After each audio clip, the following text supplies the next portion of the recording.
وسلم علی رسول الکریم وعلی آلہ الفقیم اما بعد فاعوذ باللہ من الشیطان الرجیم بسم اللہ الرحمن الرحیم ان الساعة آتیہ صدق اللہ المولانا العظیم وصدق رسولہ النبی المکین الکریم ونحن علی ذلک لمن الشاہدین والشاکرین والحمد للہ رب العالمین۔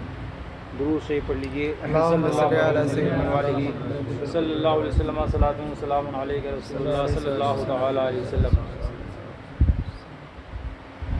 نئے سال کی پہلی رات ہے، آپ سب حضرات کو نیا اسلامی سال بہت بہت مبارک ہو۔ اللہ تعالیٰ اس کے خیر و برکت سے ہم کو آپ کو سب کو شرفیابی عطا فرمائے، آمین۔ اور اس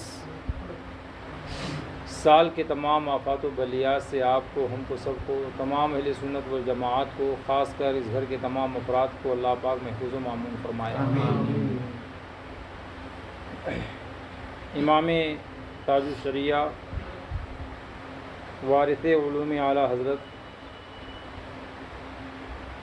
جانشین سرکار مفتی اعظم الشاہ اختر رضا خان ازہری رحمۃ اللہ علیہ کی کتاب آثار قیامت کا درس آپ حضرات سماعت فرما رہے ہیں۔ آج یہ 7ویں نشست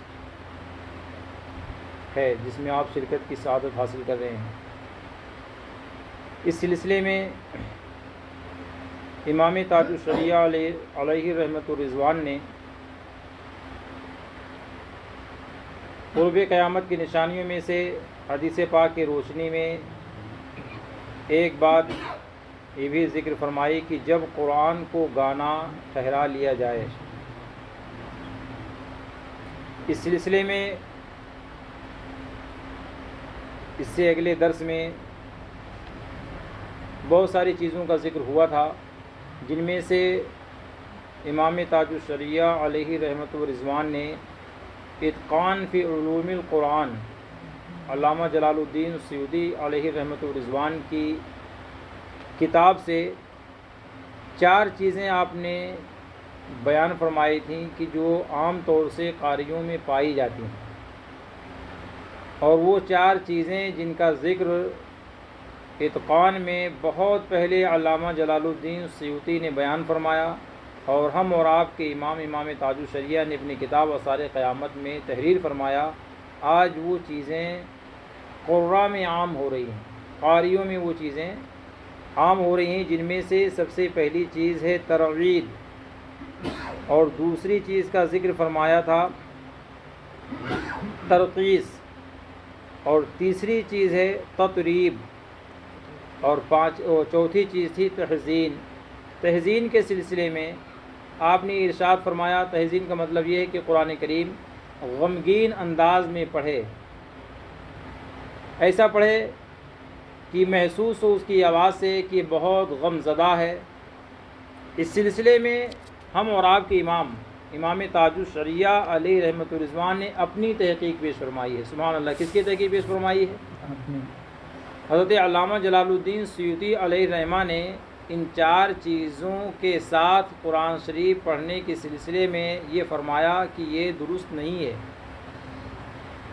اور یہی 4 ایسے طرز ہیں جن کے بارے میں آپ نے فرمایا کہ جو میرے آقا رسول کریم صلی اللہ تعالیٰ علیہ وسلم نے بیان فرمایا کہ جب قرآن کو گانا ٹھہرا لیا جائے تو اس کی وجہوں میں سے 4 وجہیں علامہ جلال الدین سیوطی علیہ رحمۃ الرضوان نے بیان فرمایا۔ مگر ہم اور آپ کے پیر و مرشد کوئی چھوٹی موٹی ذات کے مالک تو تھے نہیں، اللہ پاک کے فضل و کرم سے اعلیٰ حضرت کے علوم کے وارث تھے۔ سبحان اللہ، کس کے وارث تھے؟ اعلیٰ حضرت کے علوم کے وارث تھے، اور اعلیٰ حضرت کی ذات وہ تھی کہ الحمدللہ امام اہل سنت اعلیٰ حضرت رضی اللہ تبارک و تعالی عنہ نے صرف اپنے زمانے کے علماء ہی کے لیے نہیں بلکہ اپنے زمانے کے پہلے علماء کی بھی بہت ساری تحریروں کو آپ نے پڑھا، اور اللہ تعالیٰ کی عطا کی ہوئی ذہانت اور فطانت کے بنا پر، اللہ پاک کے عطا کیے ہوئے علوم کی بنا پر پہلے کی کتابوں میں بھی بہت ساری چیزیں آپ نے پڑھی، اور اپنی تحقیق کی روشنی میں آپ نے ارشاد فرمایا کہ ہم سے فلاں پہلے کے امام سے چوک ہوئی۔ ایسے بے شمار ہے جو فتاوی رضویہ شریف میں موجود ہیں۔ تو انہی کے علوم کے وارث تھے حضرت علامہ الشاہ امام تاج الشریعہ اختر رضا خان ظریف بریلوی علیہ رحمۃ الرضوان، جو تحسین کے ساتھ قرآن شریف پڑھنے پر اپنی گفتگو فرماتے ہیں۔ اسی لیے کیا فرمایا حضرت نے؟ اقولو فرمایا ہے۔ کیا فرمایا ہے؟ اقولو فرمایا، میں کہتا ہوں، اس میں کوئی حرج نہیں ہونا چاہیے۔ یعنی جو تحسین کے طور پر غمگین انداز میں جو قرآن شریف پڑھا جائے، امام تاج الشریعہ فرماتے ہیں کہ اس میں کوئی حرج نہیں ہونا چاہیے، جبکہ تجوید کے ساتھ پڑھے۔ کس کے ساتھ پڑھے؟ تجوید کے ساتھ پڑھے۔ تجوید کے ساتھ پڑھنے کا مطلب کیا ہوتا ہے؟ کہ مخارج کی بھی رعایت رکھے اور حروف کے صفات کی بھی رعایت رکھے۔ وہ کون سا حرف ہے، اس کا مخرج کیا ہے، تو اس کی رعایت بھی ہو، اور اگر وہ حرف ہے اس کی صفات کیا ہیں، ان تمام صفاتوں کو مد نظر رکھتے ہوئے تحسین کے انداز میں پڑھے تو امام تاج الشریعہ فرماتے اس میں کوئی حرج نہیں ہونا چاہیے۔ دکھاوا مقصود نہ ہو، یہ نہ ہو کہ ہاں تاکہ لوگ دیکھیں تو یہ سمجھیں کہ ہاں دیکھو بڑا غمگین ہے، بڑے رنجیدہ انداز میں قرآن پڑھ رہا ہے۔ اگر یہ دکھاوا مقصود ہوگا تو پھر کوئی ثواب نہیں اللہ پاک عطا فرمائے گا۔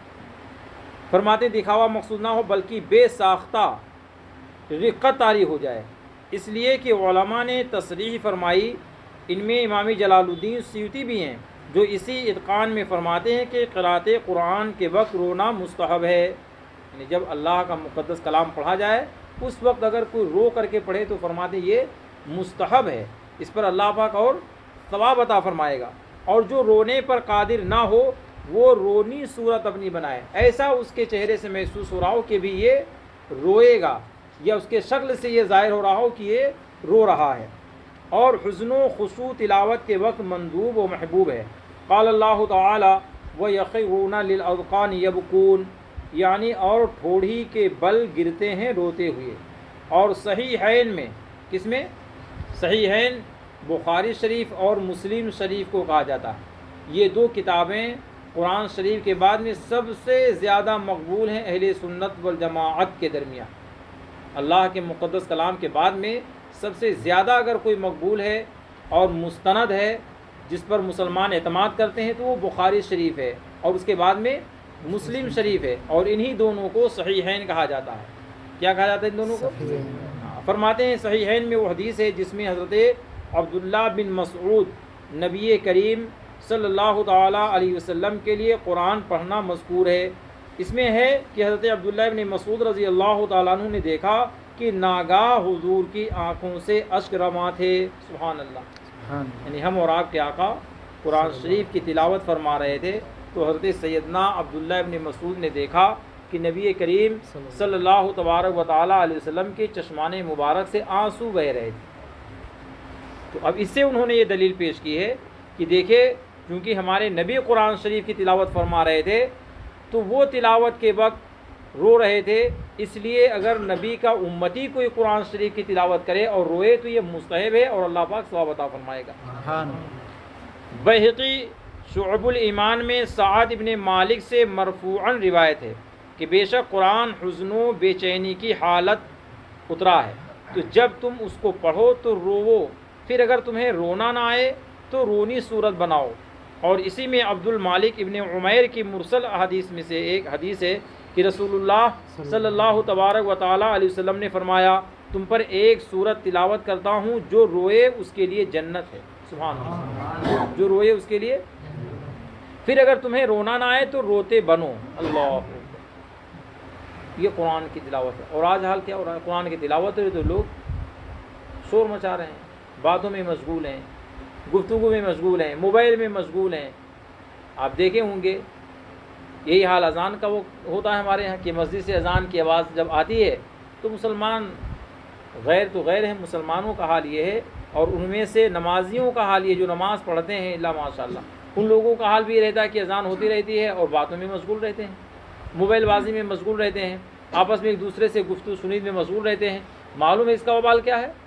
اذان کے وقت جو اذان نہ سنے اور دنیاوی باتوں میں مصروف رہے، اپنے دوست سے گفتگو کرتا رہے، تو رسول کریم صلی اللہ تعالیٰ علیہ وسلم ارشاد فرماتے ہیں اندیشہ ہے کہ وہ مرے تو اس کا انتقال ایمان پر نہ۔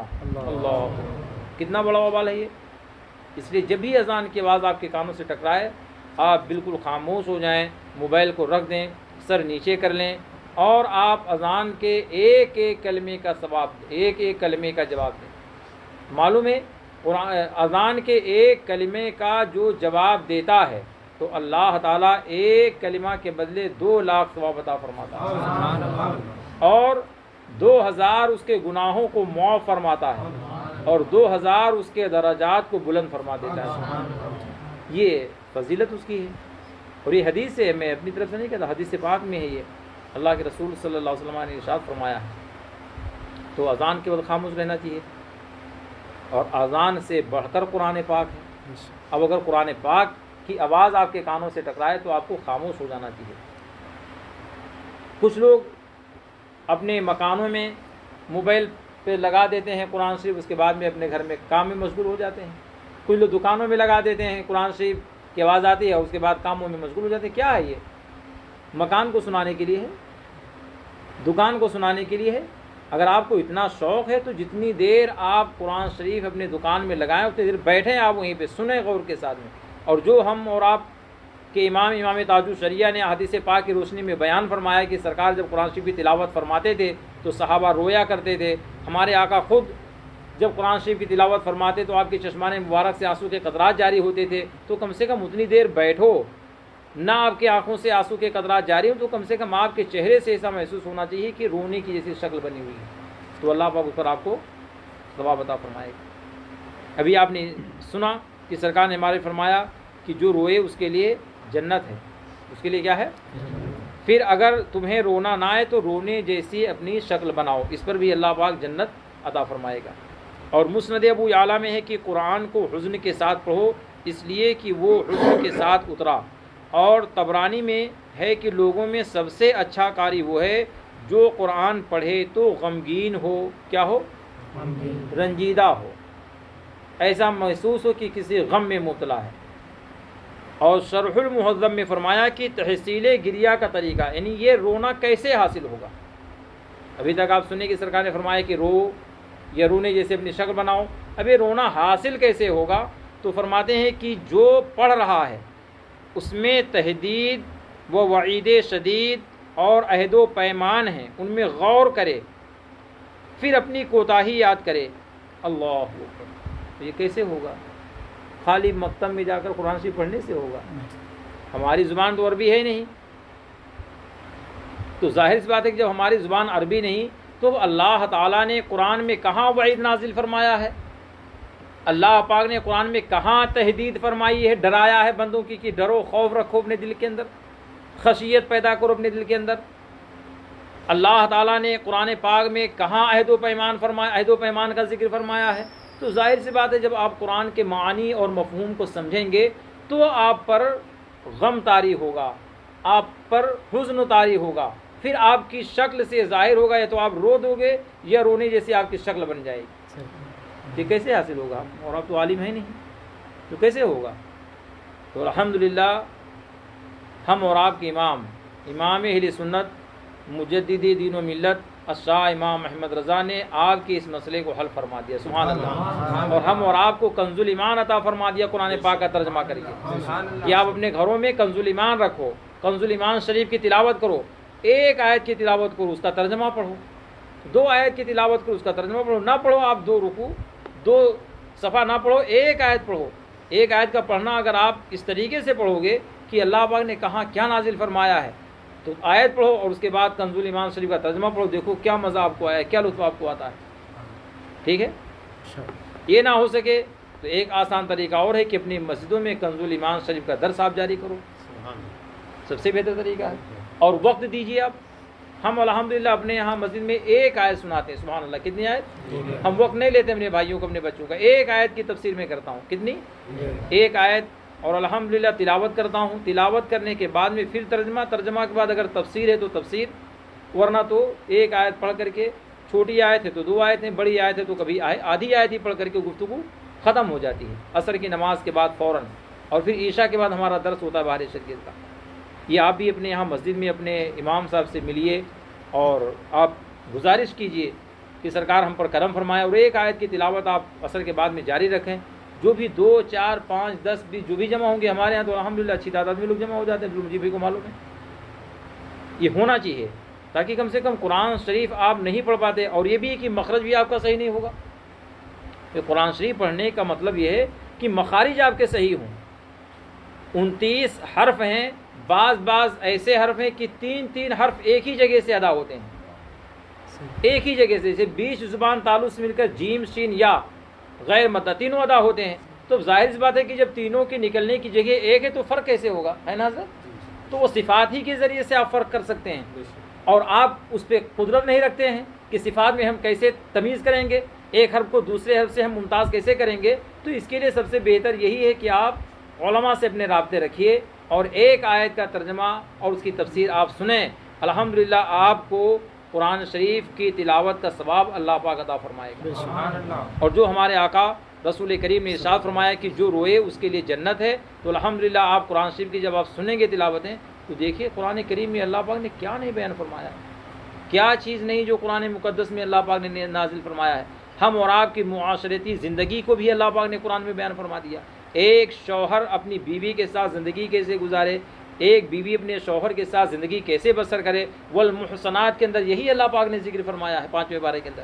آپ 5ویں پارے کے شروع سے والمحصنات سے لے کر کے 2-3 صفحہ پڑھیے، آپ دیکھیے کہ زندگی کیسے گزاریں گے. ہمارا رب اور ہم کو کیسے سکھا رہا ہے، ہماری ماں بہنوں کو بھی اللہ پاک سکھا رہا ہے، ہمارے بھائیوں کو بھی اللہ پاک سکھا رہا ہے. یعنی اپنے بندوں کو ایسا نہیں کہ اللہ پاک نے کوئی چیز بیان نہ فرمائی ہو، اپنی زندگی گزارنے کے لیے ہم اور آپ کے رب نے اپنے مصطفیٰ، ہم اور آپ کے پیارے نبی کے صدقے میں، اپنے حبیب کے صدقے میں اللہ تعالیٰ نے ہر چیز ہم اور آپ کو عطا فرما دی. یہ اور بات ہے کہ ہمارے پاس وقت ہونا چاہیے، اور اس وقت کے ساتھ ہمارے دل میں شوق ہونا چاہیے، یہ محبت ہونی چاہیے، یہ طلب ہونی چاہیے کہ ہاں میرے رب کا کلام ہے، ہمارا رب کیا فرما رہا ہے.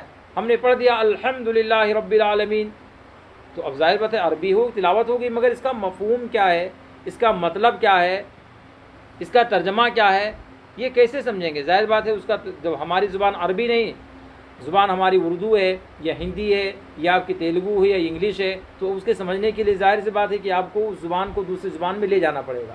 اس کے لیے سب سے بہترین ترجمہ کون سا ہے؟ کنز ایمان کا ہے. یہ اپنے مسجدوں میں آپ عصر کے بعد یہ جب بھی وقت ملے 1 آیت کا رکھیے، 2 آیت کا رکھیے، زیادہ نہیں، کم وقت میں اچھا کام ہو، سب خوش رہیں، حضرت بھی خوش رہیں، اسی میں سب کے لیے بہتری ہے. درود شریف پڑھ لیجیے. صلی اللہ علیہ نبی علیہ صلی اللہ علیہ وسلم صلاۃ والسلام علیہ رسول اللہ. تو شرح المہذب کا حوالہ دیا ہے امام تاج الشریح نے. فرماتے ہیں کہ تحصیل گریہ کا طریقہ، یعنی رونے کا طریقہ کیسے حاصل ہوگا. فرماتے ہیں جو پڑھ رہا ہے اس میں تحدید و وعید شدید اور جو عہد و پیمان ہے ان میں غور کرے، پھر اپنی کوتاہی یاد کرے، اور یہ دیکھے کہ جو اللہ پاک نے وعید فرمائی ہے، جو اللہ پاک نے تحدید فرمائی ہے، وہ ہمارے اندر خامیاں ہیں کہ نہیں ہیں، وہ غلطیاں ہمارے اندر ہیں کہ نہیں ہیں. اب جب غلطی اس کی یاد آئے گی اور رب تبارک و تعالیٰ کا فرمایا ہوا ارشاد عالی شان اس کے نظروں کے سامنے ہوگا، تو خود بخود اس کا دل پسیجے گا، خود بخود اس کے دل کے اندر ایک خوف اپنے رب کا پیدا ہوگا، اور پھر اس کے آنکھوں سے آنسو کے قطرات جاری ہوں گے، یا اس کی شکل رونے جیسے بنے گی. تو اللہ تعالیٰ جنت کا حقدار ہم اور آپ کو بنائے گا انشاءاللہ تعالیٰ. فرماتے ہیں اب بھی اگر رونا نہ آئے، کیا فرماتے ہیں کہ وعید شدید عہد و پیمان میں غور کرے، پھر اپنی کوتاہی یاد کرے. اب بھی اگر رونا نہ آئے اور غمگین نہ ہو تو اس بات کے نہ ملنے پر روئے. اللہ، اب کس پر روئے؟ کس بات کے؟ کس بات کے ملنے پر نہ روئے؟ کہ میں رب کے کلام کو پڑھ رہا ہوں، میرے رب نے تحدید فرمائی ہے، خوف دلایا ہے، وعید فرمائی ہے، عہد و بیان فرمایا، اور میں رو نہیں رہا ہوں، یہ چیز مجھے نہیں ملی، اس پر روئے ہو. اللہ، اس لیے کہ یہ مسائل میں سے ہے. اللہ، کس میں سے؟ یہ قرآن پڑھنے کے بعد تحدید، وعید، عہد و پیمان، پھر اپنی کوتاہیوں کو سامنے لانے کے بعد میں اگر رونا نہ آئے تو فرماتے ہیں کہ یہ مصیبتوں میں سے ایک مصیبت ہے. اللہ، کیا ہے یہ؟ مصیبتوں میں سے ایک مصیبت ہے. یہ بڑی لمبی حدیث پاک اتقان کے حوالے سے پیش فرمائی ہے، جس میں حضرت علامہ جلال الدین سیوطی ارشاد فرماتے ہیں کہ اسی مذکورہ طرزوں کے قبیل سے ایک بدعت وہ ہے کہ بہت سے لوگ اکٹھے ہو کر بیک آواز پڑھتے ہیں. اللہ، ہوتا نا کبھی کبھار لوگ گھر میں بیٹھ کر کے تلاوت کرتے ہیں، اصالہ ثواب جو کرتے ہیں تو بلند آواز سے جتنے لوگ رہتے ہیں سب پڑھتے ہیں.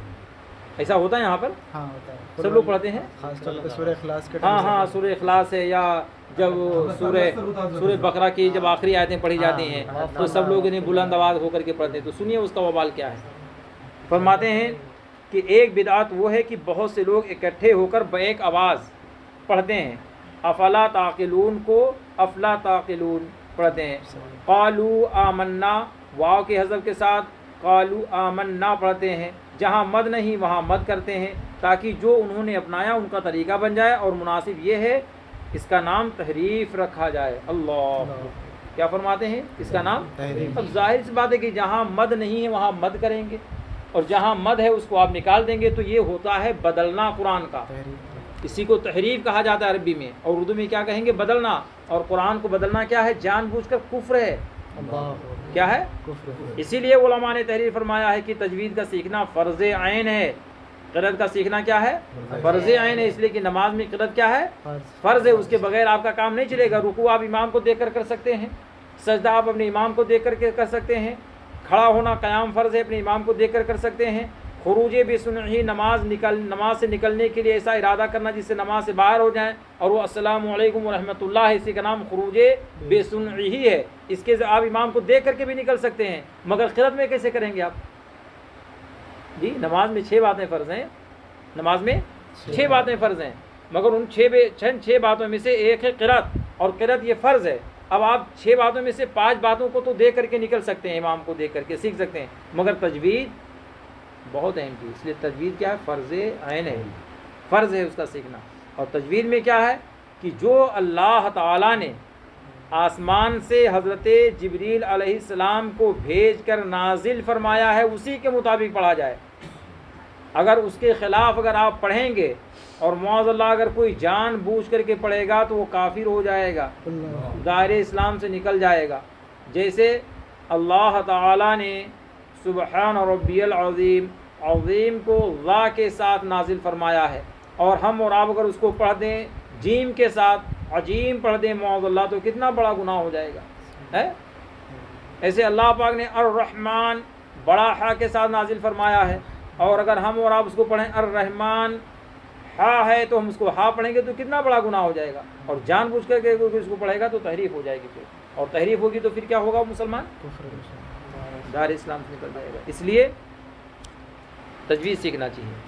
حضرت امام جلال الدین سیوطی علیہ رحمہ کے الفاظ یہ ہیں: وَمِن ذَلِكَ نَوْعٌ أَحْدَثَهُ هَؤُلَاءِ الَّذِينَ يَجْتَمِعُونَ فَيَقْرَؤُونَ كُلُّهُم بِصَوْتٍ وَاحِدٍ فَيَقُولُونَ فِي قَوْلِهِ تَعَالَى أَفَلَا تَعْقِلُونَ أَفْلَا تَعْقِلُونَ بِحَذْفِ الْأَلِفِ قَالَ آمَنَّا بِحَذْفِ الْوَاوِ يَمُدُّونَ مَا لَا يَمُدُّ لِيَسْتَقِيمُ لَهُمُ الطَّرِيقُ الَّتِي سَلَكُوهَا وَيَنبَغِي أَن يُسَمَّى التَّحْرِيفُ. اتقان جلد نمبر 2 صفحہ نمبر 102. تاج الشریعہ علی رحمۃ الرضوان فرماتے ہیں: اقولو میں کہتا ہوں بے شک تحریف ہے. اللہ کیا فرماتے ہیں ہمارے پیر و مرشد امام تاج الشریعہ؟ کیا فرماتے ہیں؟ اگر کوئی مد کی جگہ مد کر دے، مد نہ ہو اور مد کر دے، مد نہ ہو اور افلا تعقلون، لا کے بعد الف ہے، افلا تعقلون. اب اگر کوئی افلا تعقلون پڑھے تو مد کاٹ دیا اس نے، اور جہاں نہیں ہے، جہاں مد نہیں ہے وہاں کوئی مد کر دے تو فرماتے ہیں تاج الشریعہ علیہ رحمہ کہ بے شک تحریف ہے، اور قصدن اس طور پر پڑھنے والا مستحق تحریف قرار پائے گا. اللہ یعنی قرآن کو جان بوجھ کر بدلنے والا وہ قرار پائے گا. یہاں سے ظاہر ہوا کہ مجرد تحسین صوت اور خوش الہانی، جبکہ زیادتی و نقصان حروف اور مد مفرد و تمتید یعنی بیجا کھینچتان سے پاک ہو اور قواعد قرآن کی رعایت کی جائے تو اس میں کوئی حرج نہیں، بلکہ یہ مسنون ہے. ایسے انداز میں نہیں اپنی آواز کو بنا کر کے پڑھنا تاکہ معلوم ہو کہ ہاں اللہ کا مقدس کلام پڑھا جا رہا ہے. ایسے بھی انداز نہ ہو کہ پتہ چلے کہ کیا پڑھا جا رہا ہے. اللہ کا مقدس کلام جب پڑھا جائے تو اپنی آواز کو بھی اچھی بنائی جائے، قرآن کی رعایت کی جائے، ان کے حروف کی، ان کے مخارج کی رعایت کی جائے. پھر اس انداز میں جب پڑھا جائے تو اللہ پاک بے پناہ ثواب عطا فرماتا ہے. چنانچہ ایک حدیث پاک آپ ذکر فرماتے ہیں، حدیث ابن حبان وغیرہ میں ہے: زین القرآن باسواتکم وفی لفظ عند الدارمی حسن القرآن باسواتکم فإن الصوت الحسن يزيد القرآن حسنا وأخرج البزار وغيره حديث حسن الصوت زينة القرآن وفيه أحاديث صحيحة كثيرة فإن لم يكن حسن الصوت حسنه ما استطاع بحيث لا يخرج إلى حد التمثيل، یعنی قرآن کو اپنی آوازوں سے مزین کرو. سبحان اللہ، یہ حدیث پاک میں کیا فرماتے ہیں ہمارے آقا؟ قرآن کو اپنی آوازوں سے مزین کرو. اور دارمی کے ایک روایت میں ہے قرآن کو اپنی آوازوں سے سنو، سنوارو، اس لیے کہ اچھی آواز قرآن کے حسن کو بڑھا دیتی ہے. سبحان اللہ، اچھی آواز کیا کرتی ہے؟ قرآن کے حسن کو بڑھا آ جائیے ادھر، آ جائیے صحیح صاحب. اور بزار وغیرہ نے حدیث روایت کی کہ اچھی آواز قرآن کی زینت ہے. سبحان اللہ، اچھی آواز کیا ہے؟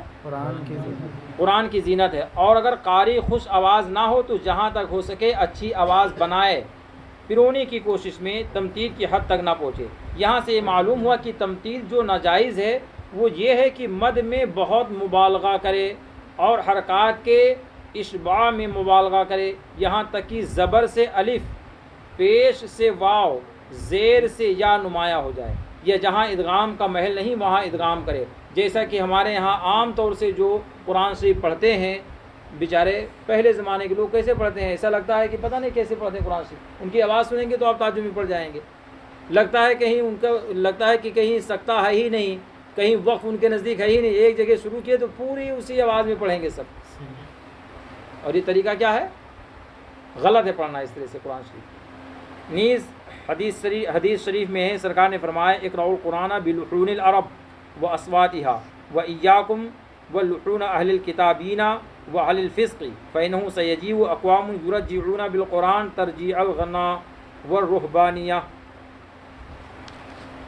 فرماتے ہیں یعنی قرآن کو عربوں کے طرز اور ان کی آواز کے ساتھ پڑھو اور یہود و نصارہ کے طرز سے اپنے آپ کو دور رکھو. اہل فسق کے طرز سے بچو. اہل فسق یہ آج حفاظ و قرائے زمانہ میں عموماً مشاہدہ کی جا سکتی ہے کہ خوش الہانی اور اتار چڑھاؤ کا بڑا خیال کرتے ہیں، اگرچہ سال کے 11 مہینے نماز کے قریب تک نہ گئے. اللہ،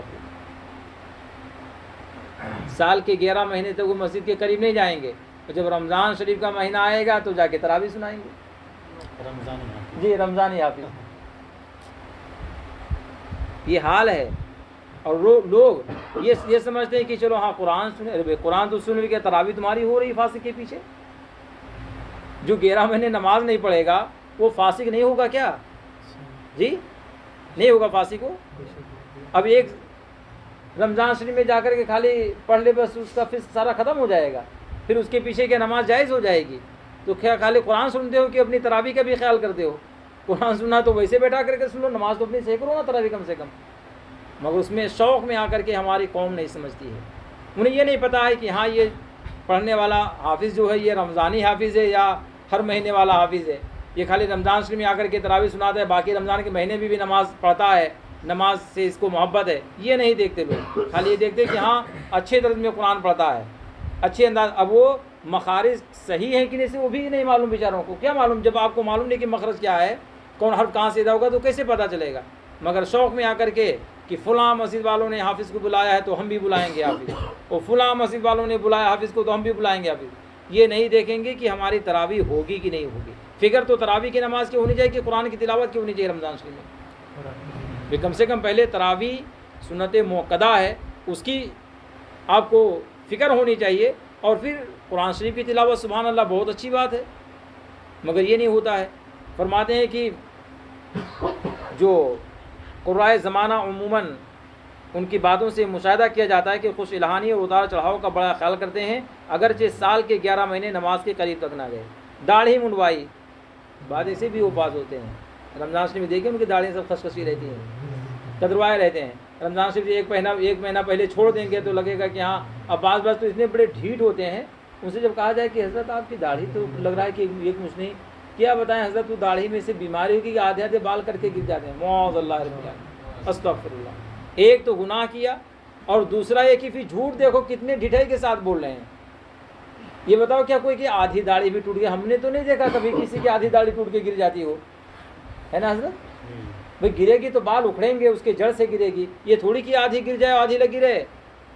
مگر یہ وبال ہے کہ اپنے جھوٹ کے ذریعے سے وہ بہانہ بنا کر کے اور عوام کو گمراہ کرنے کے لیے ایسی حرکتیں کرتے ہیں. اس لیے یہ عوام کا کام ہے کہ اپنی نمازوں کی حفاظت کریں اور صحیح طور پہ قرآن شریف کی تلاوت سننے کی اللہ پاک توفیق عطا فرمائے اور صحیح لوگوں سے سنیں. فرماتے ہیں کہ اس نے داڑھی بھی مڈائی، حرام کا ارتکاب کیا اور رمضان آتے ہی مصلی پر کھڑے قرآن سنانے لگے. حد تو یہ ہے کہ عوام بھی صحیح القرأت قراء کو پس پشت ڈال کر گانے جیسے قرأت اور اور عورت جیسی آواز والے قراء پسند کرتے ہیں، بھلے ہی وہ مخارج کی صحیح ادائیگی و تجوید سے نہ بلد ہوں، یعنی ان کو تجوید نہ آتی ہو، مخارج انہیں نہ یاد ہوں، تجوید کی رعایت نہ ہوتی ہو، مگر آواز ان کی اچھی ہو. اب معلوم ہے اب موبائل کا زمانہ ہے، اٹھا کر سیدھا منگوا لیتے ہیں کہ ہاں بھیج دو موبائل پہ آواز. اب یہاں موبائل پہ سن لیے بس، اب سمجھے کہ بس سب سمجھے ہو گیا پار، بس آ جائیے حضرت ٹکٹ بنا لیجیے. یہ طریقہ ہو جو جا رہا ہے. اللہ تعالیٰ رحم فرمائے مسلمانوں پر.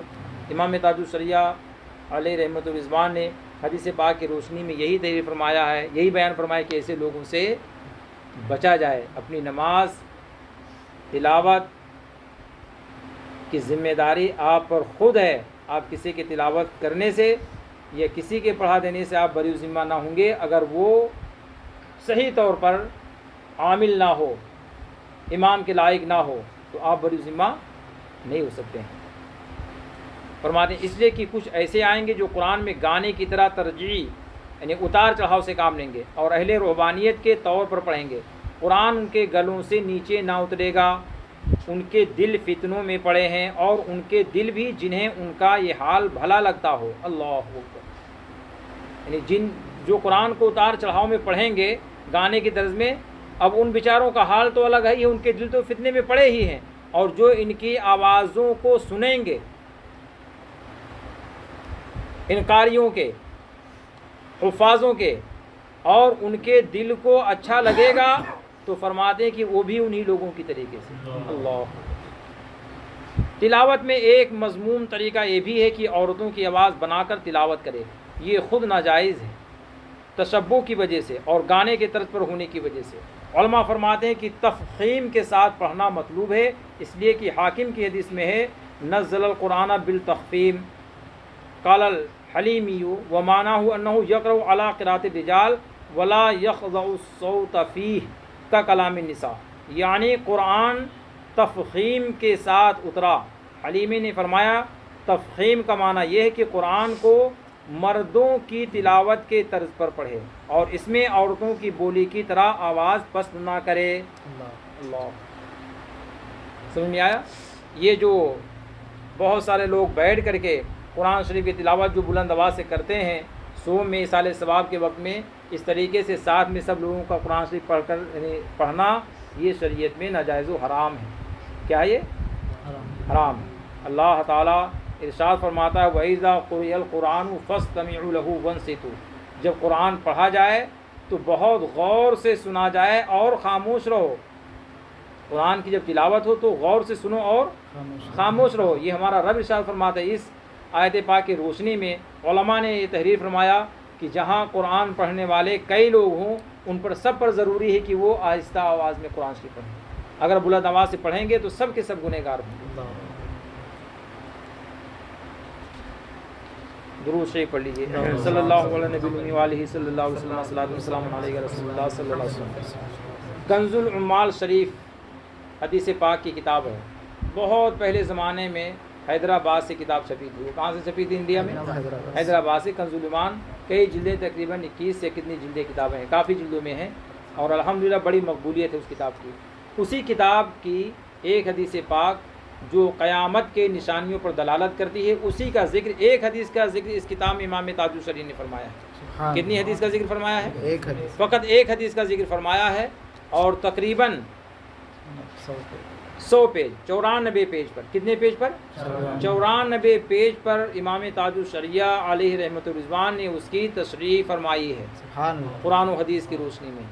یہ الحمدللہ اس سے ثابت ہوتا ہے کہ یقیناً اللہ تعالیٰ نے حضور تاج الشریعہ کو اعلیٰ حضرت کا سچا جانشین اور علوم کا وارث بنایا ہے. اور یہ بھی پتہ چلتا ہے کہ اللہ تعالیٰ نے رسول پاک صلی اللہ تبارک و تعالیٰ علیہ وسلم کے صدقے میں امام تاج الشریعہ کو علم عطا فرمایا تھا. بے شک. جب بھی تو ایک حدیث شریف اور 94 صفحات پر اس کی تشریح ہو جائے، اور وہ بھی اختصار کے ساتھ. کیسے اختصار؟ بہت مختصر انداز میں، یہ نہیں کہ بڑی تفصیل، اگر تفصیل کرتے تو نہ جانے کتنی جلدیں ہو جاتی اس کے لیے. بے شک. اس سے یہ معلوم ہوتا ہے کہ اللہ تعالیٰ نے ہم اور آپ کے پیر و مرشد کو اپنے محبوب کے صدقے میں وہ علم عطا فرمایا تھا جو اور دوسروں کو نہیں مل سکا.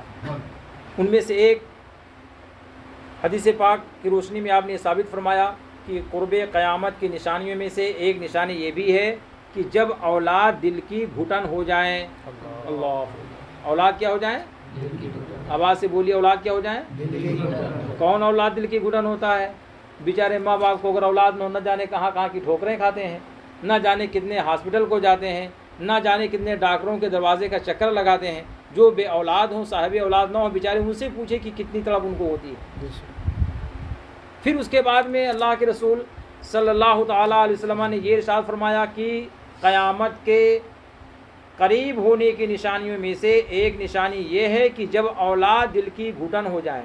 اس کا مطلب کیا ہے کہ اولاد ہوں مگر ایسی اولاد ہو کہ ماں باپ کے دل ان سے گھٹنے لگیں. اللہ فرماتے ہیں اس سے مراد اولاد میں نافرمانی کی کثرت. کیا ہے؟ نافرمان اولاد. کیا ہے؟ نافرمان اولاد. کیا مطلب ہوا نافرمانی کا؟ ماں باپ کی بات نہ سننا، ماں باپ کی بات نہ ماننا.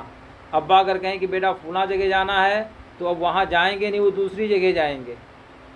امی اگر کہتے ہیں فلاں بیٹا یہیں بیٹھو میں بھی آتی ہوں، یا بیٹھو ابھی تھوڑی دیر کے لیے پھر جانا، تو اب ان کی بات ماننا ہی نہیں. امی نے کہا فوراً اٹھ کر کے چلے گئے. یہ سب کیا ہے؟ فرماتے ہیں آج والدین کے ساتھ نافرمانی کا معاملہ بھی آسانی سے مشاہدہ کیا جا سکتا ہے، جبکہ والدین کی نافرمانی تو درکنار، قرآن عظیم نے ان سے اونچی آواز میں بات کرنے بلکہ اف یا ہوں تک کہنے کی سخت ممانعت فرمائی ہے. نافرمانی کی بات تو بہت دور کی. قرآن یہ فرماتا ہے کہ ماں باپ کو اف نہ کہو. ماں باپ کو اف نہ. انہیں کہ ماں باپ، امی نے کہا کہ بیٹے فلاں جگہ جاؤ، ہوں یعنی میں وہاں جاؤں گا، یہ بھی نافرمانی ہے. فرماتے ہیں کہ رب ارشاد فرماتا ولا تقل لهما اف ولا تنهرهما وقل لهما قولا کریما، یعنی تو ان سے ہوں نہ کہنا اور انہیں نہ جھڑکنا اور ان سے تعظیم کی بات کہنا. لیکن آج معاملہ بالکل اس کے برعکس ہے. ہم نے ایسے بیٹوں کو بھی دیکھا ہے جو بڑھاپے میں اپنے والدین کی خدمت و اطاعت کرنے کے بجائے انہیں طرح طرح کی اذیتیں دیتے ہیں. اللہ، ماں باپ کو تکلیفیں پہنچاتے ہیں. بیمار ماں باپ دوا وغیرہ تک کے لیے محتاج ہیں، کوئی پرسان حال نہیں کہ حتیٰ کہ اپنی بیوی کی خوشنودی کے لیے انہیں مار پیٹ کر گھروں سے بھی نکال دیتے ہیں. اللہ، کون نکال دیتے ہیں؟ وہ اولاد جس کو ماں نے بچپن میں اپنے ہاتھوں سے جس کی گندگی ماں نے صاف کی تھی.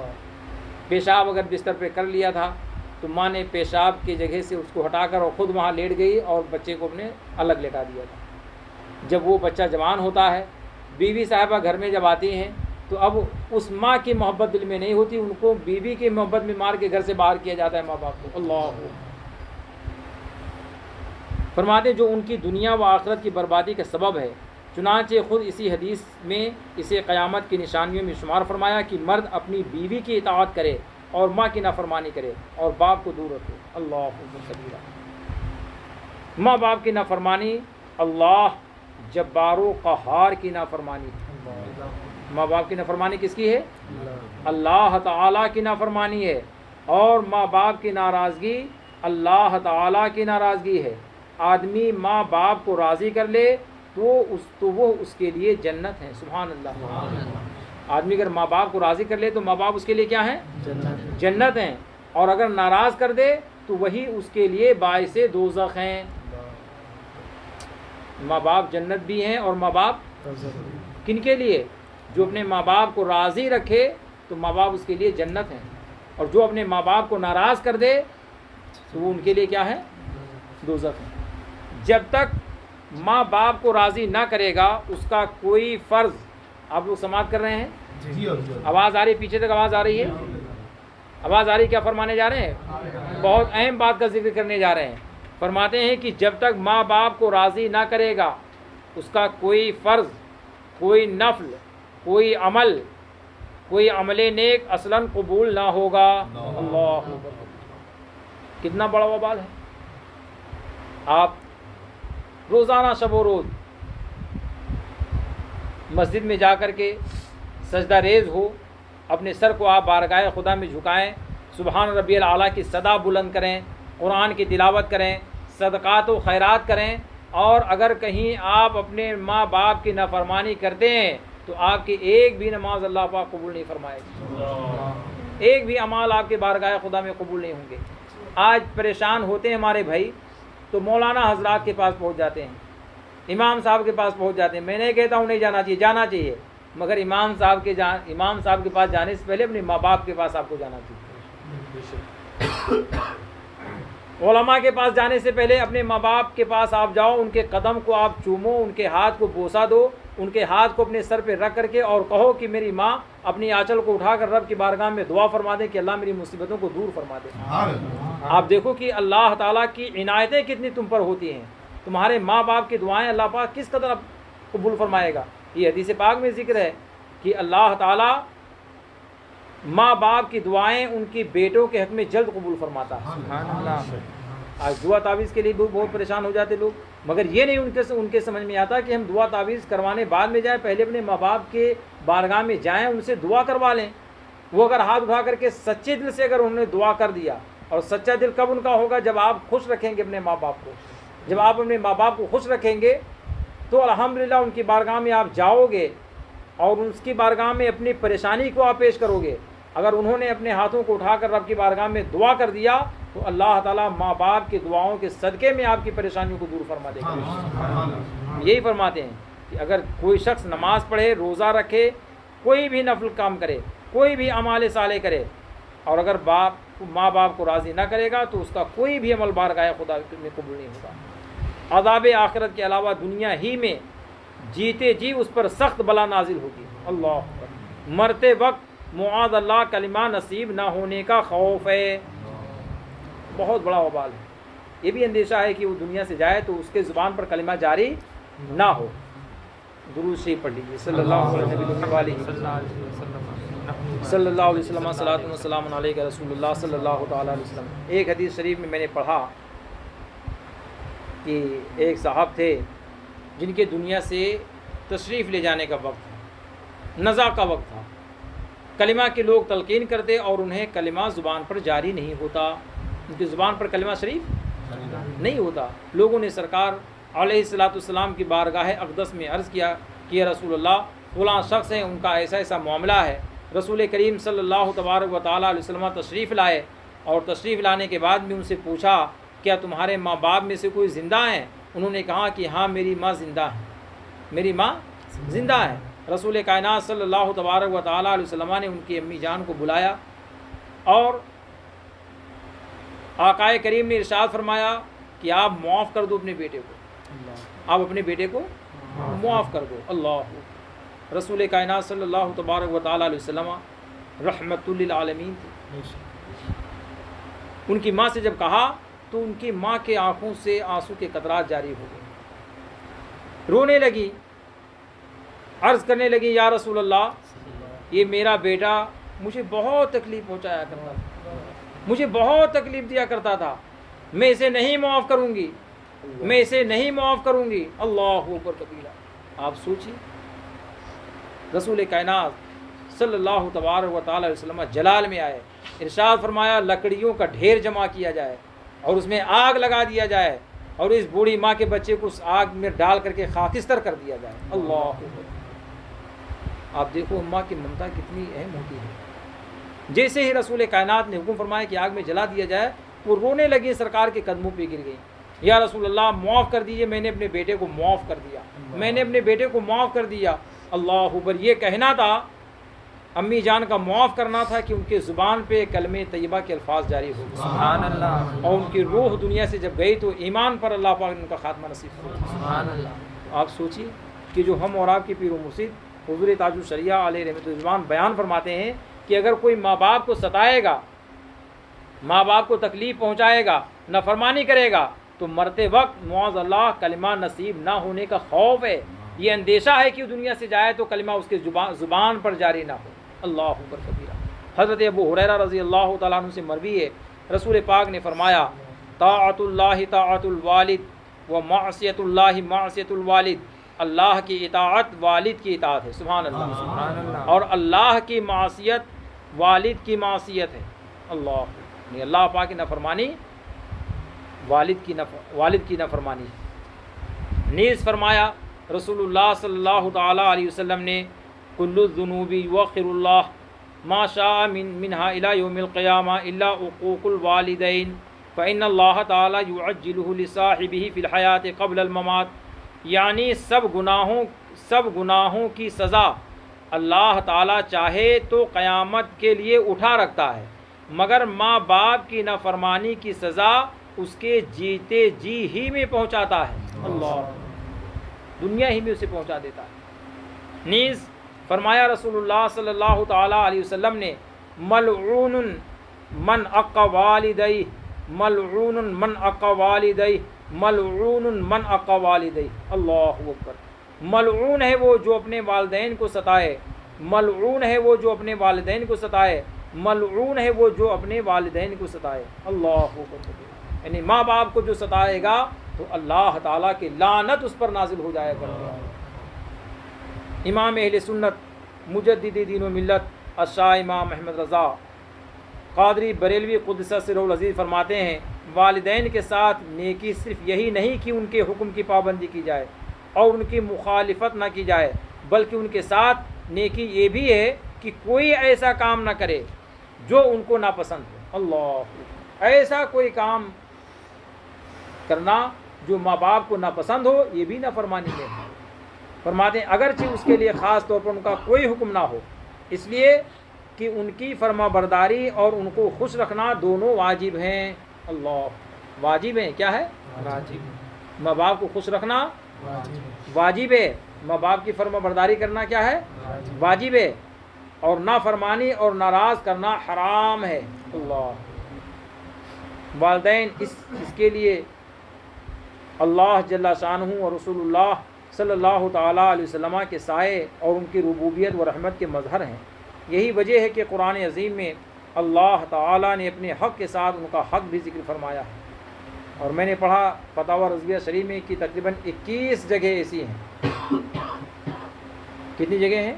21 جگہ ایسی ہیں جہاں پر اللہ تعالیٰ نے نماز کے ساتھ ساتھ والدین کے ساتھ احسان کرنے کا حکم نازل فرمایا۔ انشکر لی ولی والدیک، یعنی حق مان میرا اور اپنے ماں باپ کا، یہ قرآن میں اللہ پاک فرماتا ہے۔ حدیث پاک میں کہ ایک صحابی رسول نے حاضر خدمت ہو کر عرض کی یا رسول اللہ، ایک راہ